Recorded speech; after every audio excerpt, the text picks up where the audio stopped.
आमच्या अचलपूर तालुक्यातला असलेला एकमेव रोजगार, या मिलला प्रॉफिट असल्यावरही या सरकारने कशी काय बंद केली आणि आम्हाला रोजगार नाही। आम्ही म्हणजे उपाशी तपाशी म्हणजे आम्हाला कोणी कामालाही कोणी विचारत नाही आहे। आम्हाला काम करावं लागतं, मग असं हातमजुरी करावं लागतं।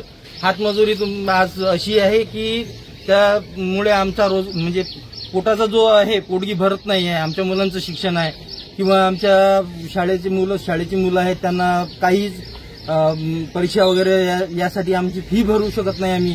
एवढी आमच्यावर बिकट परिस्थिती आलेली आहे, तरी प्रशासन आज 24 तास झाले आहे की 2 मुलं त्या चिमणीवर चढून आंदोलन करत आहे, तरी कोणत्या प्रशासनाने काही दखल घेतलेली नाही आहे।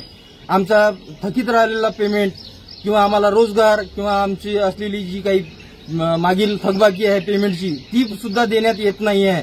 आम्हाला असंच किती दिवस ही पिंपले मिल कामगारांना ही अधिकारी वगैरे वर्ग आणि जे मोदी सरकारचे काही हे आहेत ते आम्हाला असे किती दिवस उपाशी मारणार।